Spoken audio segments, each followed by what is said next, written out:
Hi, I'm Nathaniel Mack, and today we're diving into a hot topic that's shaking up college sports. Efforts to classify NCAA student athletes as employees.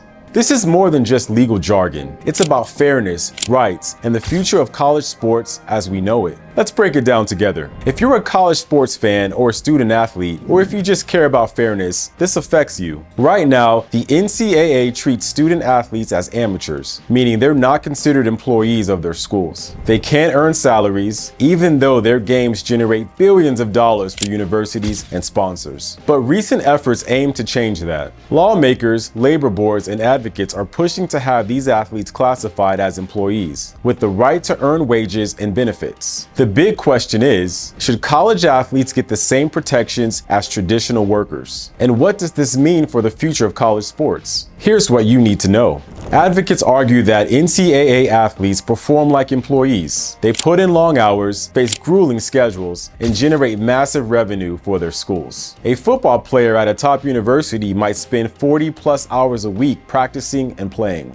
That's a full-time job, yet they're not getting paid for their labor, and that's the crux of the issue. The National Labor Relations Board has even said that some athletes could qualify as employees under labor laws. That's a game changer because it means athletes could gain rights like collective bargaining, minimum wage protections, and even workers' compensation for injuries. The NCAA argues that student athletes are just that, students first. They say paying athletes would undermine the amateur nature of college sports and create a professional environment that's unfair to smaller schools that can't afford to pay. There's also a concern about taxes. If athletes become employees, would their scholarships be taxed? What about the financial burden on schools? If athletes are classified as employees, it could reshape college sports entirely. Imagine schools having to pay players. Some teams could thrive, but others might struggle to stay afloat. Smaller sports like swimming or track could lose funding as schools shift resources to football and basketball programs. Now, you might be thinking, I'm not an athlete, so why does this matter to me?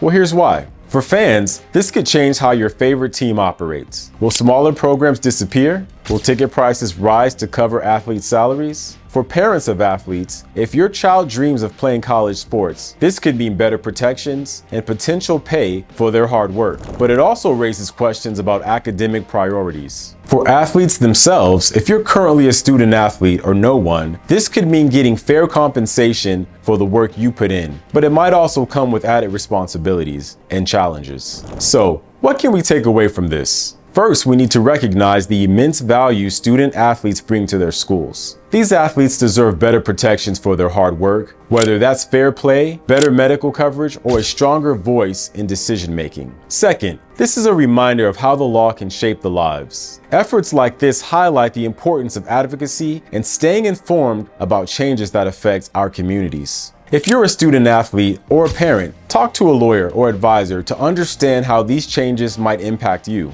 Lastly, as fans and supporters, we have a role to play. Stay engaged in this conversation. Demand fairness, but also balance. College sports thrive because of their unique spirit. We don't want to lose that. What do you think? Should NCAA athletes be classified as employees? Drop your thoughts in the comments below. I'd love to hear from you. And if you or someone you know is navigating legal questions in sports, entertainment, or personal injury, whether as an athlete, a parent, or a coach, reach out to me. I'm here to help you understand your rights and advocate for what's fair. You can find us at 333mac.com.